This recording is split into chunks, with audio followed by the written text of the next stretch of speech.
Contohnya, ya mungkin di masa mudanya dia cuma bergaul dengan anak berandalan misalnya ya. Bangga-banggaan, anak muda ini tidak perlu sholat misalnya. Kalau sholat itu termasuk termasuk ketinggalan zaman misalnya begitu ya, anak muda. Itu namanya dia meninggalkan sholat tanpa uzur. Ya. Kalau uzur, contohnya ketiduran, nah, itu uzur namanya. Ya. Jadi dia tidur pada waktu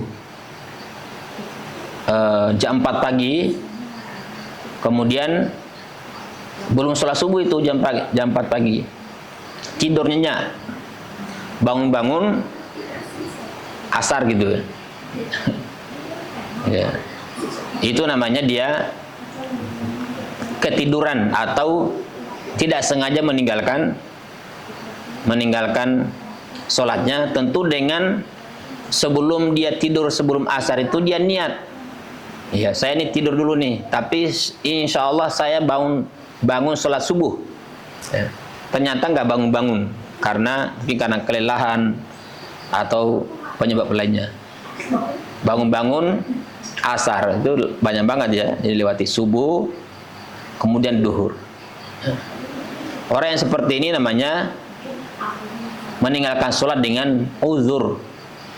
Ada halangan, yaitu ketiduran itu sendiri, atau ngantuk berat, ya. Atau habis perjalanan panjang. Kalau yang kita bahas ini adalah orang yang meninggalkan sholat tanpa uzur, ya. Seperti tadi, di masa mudanya karena ngumpul dengan anak berandalan maka dia tidak sholat. Dikiranya kalau masih usia SMP itu belum wajib sholat, padahal SMP itu sudah banyak yang balik. Nah, dia tinggalkan sholatnya di masa muda 3 tahun. Ini yang dimaksud dengan infata bila uzrin. Jika dia luput dari sholatnya itu bila uzrin, tanpa uzur, tanpa halangan. Bagaimana mengganti sholat seperti kasus ini? Di sini dikatakan fayalzamuhul qada'u, wajib dia mengganti fauran, dengan segera. Wajib mengganti dengan segera.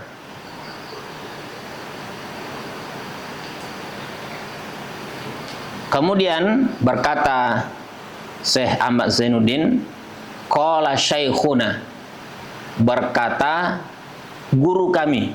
Nah, jadi beliau menyebutkan gurunya.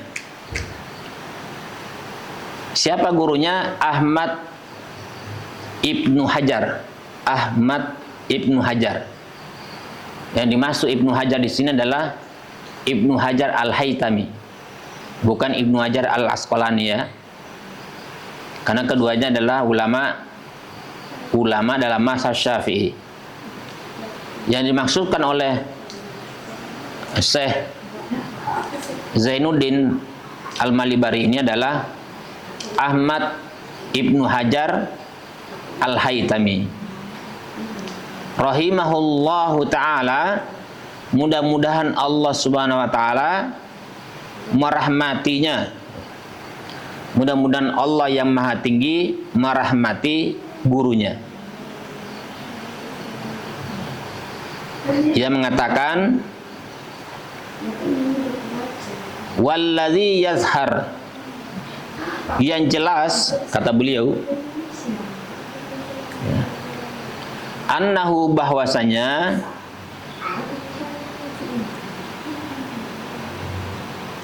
yalzamuhu, wajib baginya, bagi orang yang meninggalkan sholat tadi tanpa uzur, sarfu jami'i, sarfu menggunakan jami'i seluruh, zamanihi waktunya. Jadi wajib hukumnya dia menggunakan seluruh waktunya lil qadai, untuk mengganti sholat yang terluput tadi itu.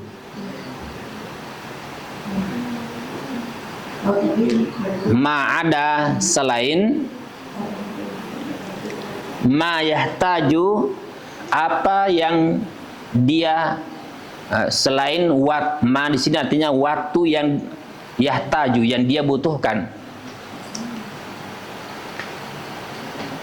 Li sarfihi, untuk ia gunakan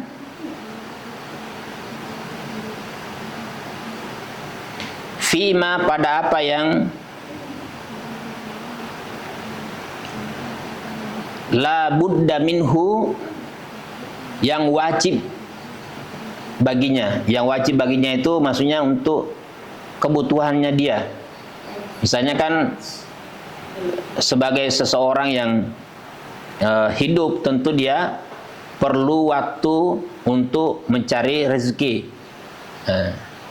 Itu adalah waktu yang dia boleh gunakan untuk tidak digunakan untuk mengqadha salat.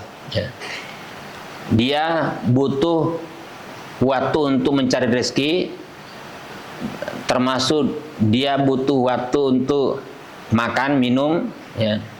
Termasuk kalau dia harus masak makanannya sendiri, maka waktu-waktu itu boleh dia gunakan, ya. Tapi selain dari waktu-waktu itu tidak boleh dia gunakan begitu saja, ya, tanpa digunakan untuk mengqadha salat. Tahu maksudnya ya?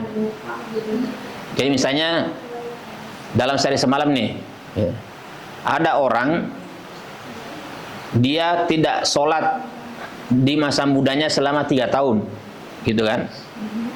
Dia baru sadar nih kalau ternyata 3 tahun itu saya sudah wajib sholat, tetapi saya tidak sholat karena ya, apakah karena tidak tahu ataukah karena pergaulan dan lain-lain.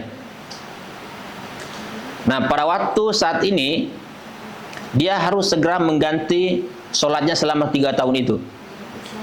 Dan selama saat ini dia harus mengatur waktunya. Misalnya dalam sehari semalam kan kita 28 jam ya. Taruhlah 8 jam untuk istirahatnya misalnya ya. Kemudian 8 jam dia untuk bekerja. Ya kan? 8 jam istirahat, 8 jam bekerja, berarti masih ada 8 jam yang lain. 8 jam yang lain ini tidak boleh dia gunakan untuk jalan-jalan santai, tidak boleh. Atau dia gunakan untuk leha-leha, tidak boleh. Tapi 8 jam itu dia harus gunakan untuk mengganti sholatnya yang zaman dulu sampai tertutupi semua selama 3 tahun. 3 tahun berarti berapa rakaat itu? Sehari 17 rakaat ya, atau sehari 5 kali sholat dikali 365 hari, berapa di situ? 5 kali 365 hari berapa? 1825 dikali 3 lagi 5.400. Nah, jadi dia harus membayar hutang sholatnya sebanyak 5.475. Dia tidak boleh santai-santai ke sana kemari. Dia gunakan 8 jam sehari itu untuk mengganti sholat sebanyak itu tadi. Kalau sudah terbayar baru boleh santai-santai. Itu yang dimaksud dengan perkataan ini. Jadi jangan sampai punya hutang sholat tapi berleha-leha, shopping-shopping, nggak boleh. Tapi kalau digunakan untuk istirahat, ya 8 jam tadi yang normal, 8 jamnya untuk digunakan untuk cari kehidupan, karena itu wajib baginya bekerja, tidak ada masalah. Tapi 8 jam yang ketiga tidak boleh lagi dia gunakan untuk santai-santai padahal dia punya hutang sholat. Itu yang dimaksud dengan ma ada, selain dari ma yahtaju, waktu yang dia butuhkan, li sarfihi, yang digunakan fima, pada apa yang la budda minhu, yang wajib baginya. Nah, itu ya. Wa annahu, dan bahwasanya dia yahrumu, haram alaihi, baginya at-tatawwu, haram melaksanakan sholat sunnah. Jadi sholat sunnah saja itu haram dia lakukan kalau dia tidak membayar hutang sholatnya yang lalu itu. Sholat sunnah saja haram, apalagi kalau hanya yang mubah-mubah, apalagi yang haram-haram lagi, ya. Nah, begitu.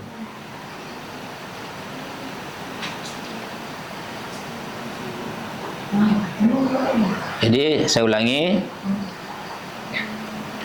wa annahu yahrumu, dan haram baginya, yahrumu alaihi, haram baginya at-tatawwu, melaksanakan yang sunnah.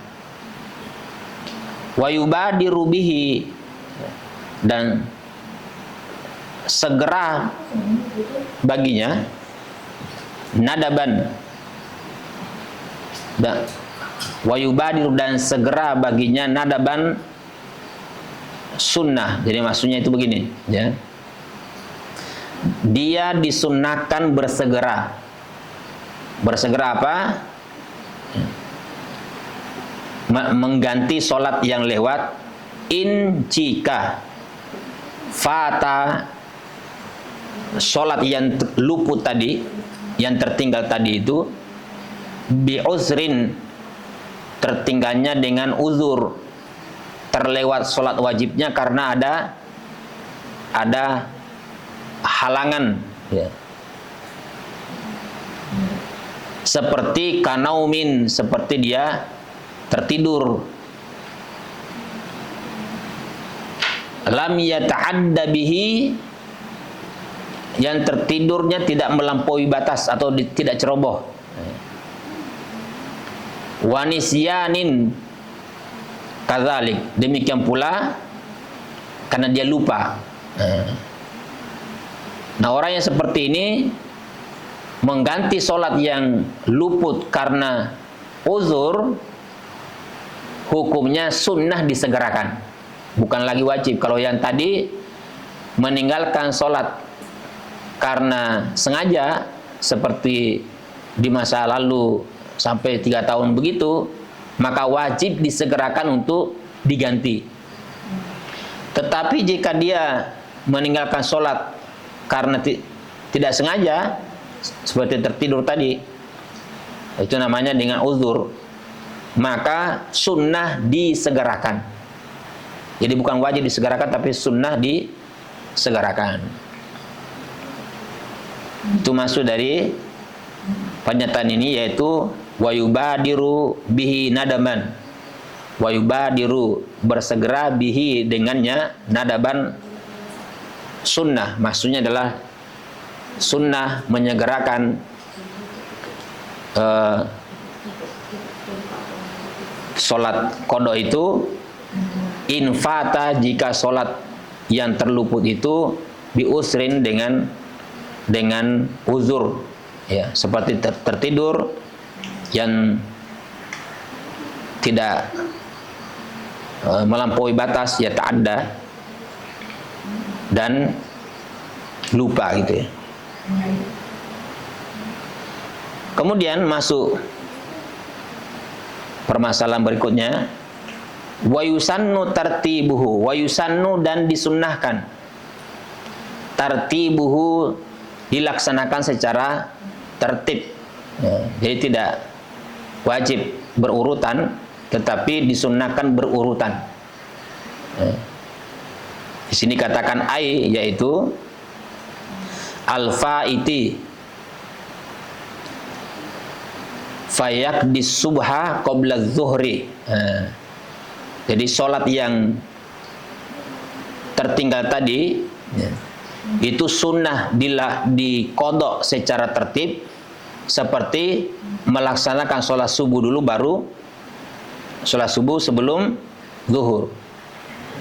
Fayaqdi, ia mengqadha, mengganti as-subha, salat subuh, qabla zuhri, sebelum salat zuhur. Wa hakaza, dan begitu seterusnya. Jadi sunnah hukumnya salat subuh baru duhur. Sunnah hukumnya duhur dulu baru asar. Sunnah asar dulu baru maghrib. Begitu seterusnya. Tapi jika tidak urut, ya, kelihatannya kalau urut saya agak pusing nih. Yang ingat aja itu boleh, ya. Itu boleh. Tetapi lebih afdal kalau urut. Ya, makanya dikatakan yusannu tartibuhu. Disunnahkan urut mengkodok solat yang telah lewat itu.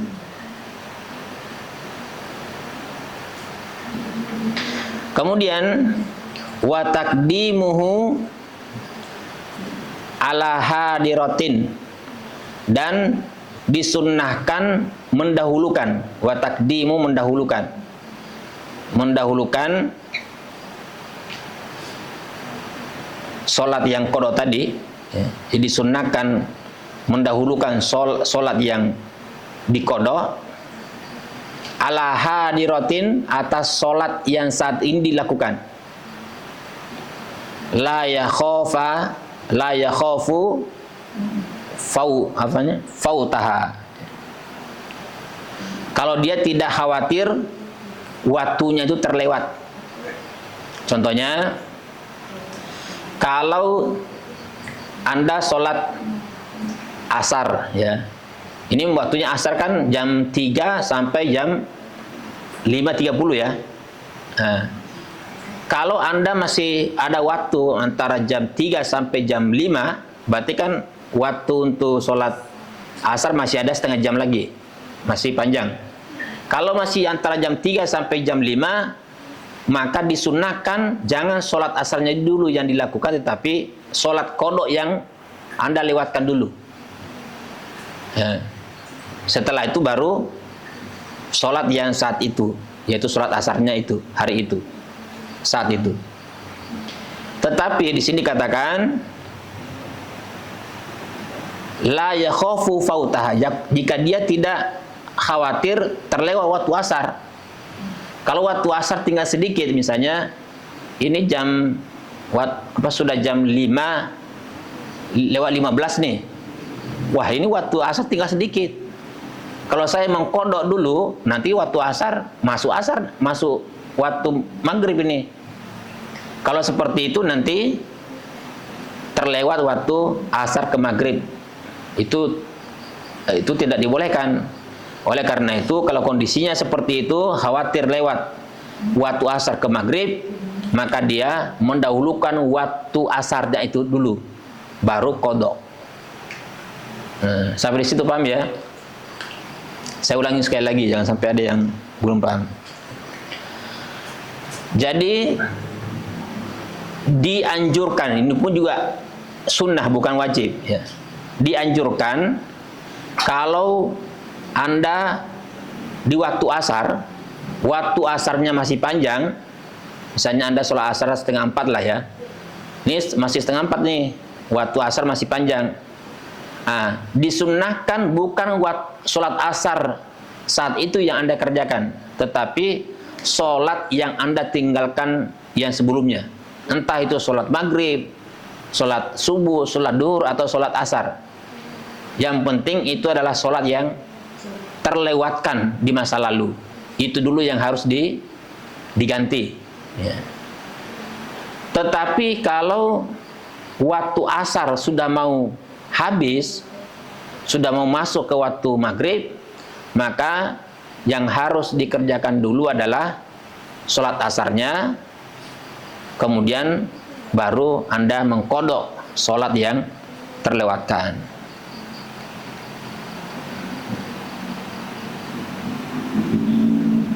Itu dimaksud dengan wa taqdimuhu ala hadiratin la yakhafu fautaha. Disunahkan mendahulukan sholat yang qada tadi atas sholat yang saat ini apabila dia tidak khawatir terlewatkan waktu sholat yang saat itu.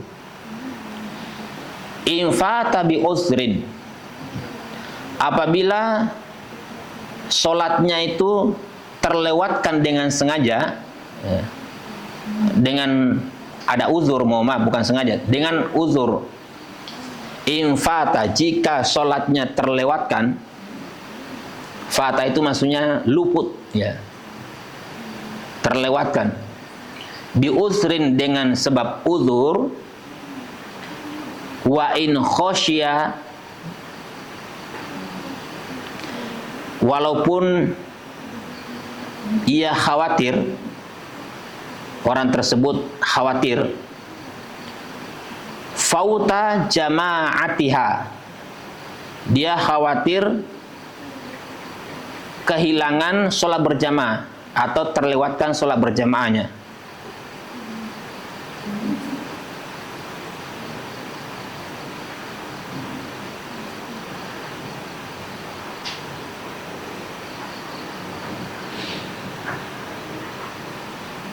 Alal mu'tamadi, menurut pendapat yang kuat. Ya, saya ulangi karena ini adalah sambungan terakhir di sini.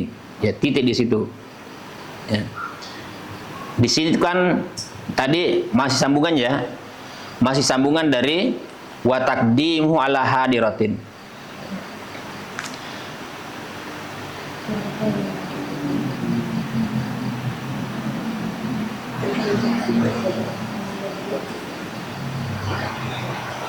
Ya. Jadi pendapat yang mu'tamad, pendapat yang kuat menurut Syekh Zainuddin Al-Malibari, pendapat yang kuat walaupun Anda khawatir kehilangan sholat berjamaah tadi, ya. Misalnya tadi sholat berjamaahnya kan asar jam 3:30, ya, misalnya, ya.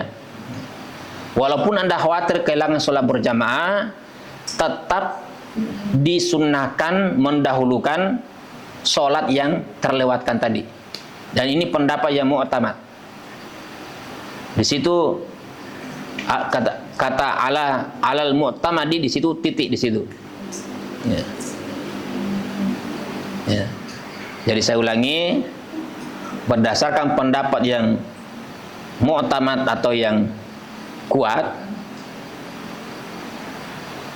Anda harus mendahulukan sholat yang terlewatkan daripada sholat yang saat itu, walaupun ada kekhawatiran Anda kehilangan sholat berjamaah. Saking pentingnya segera untuk membayar hutang sholat, ya. Dan sampai mengejar sholat berjamaah, tetapi sholat qodoknya itu tidak dibayar segera.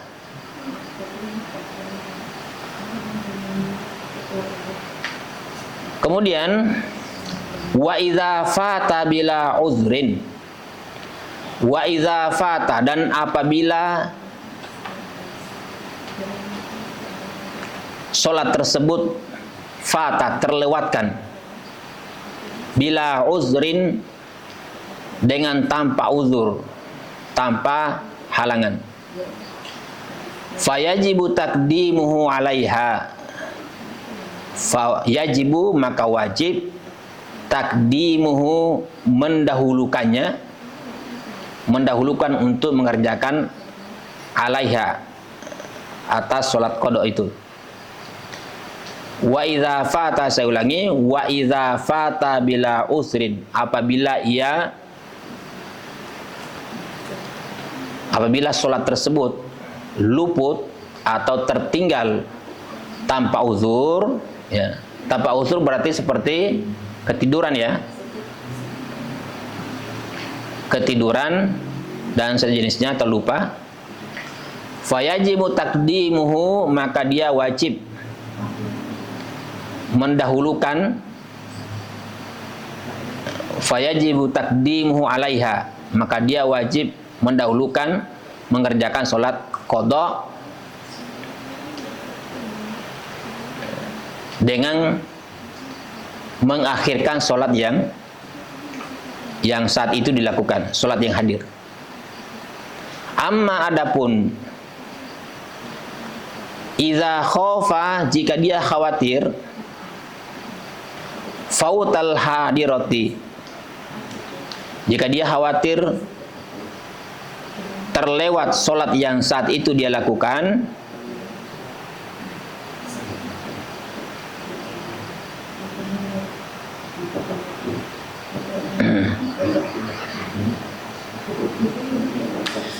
bi ayyaqa ba'duha,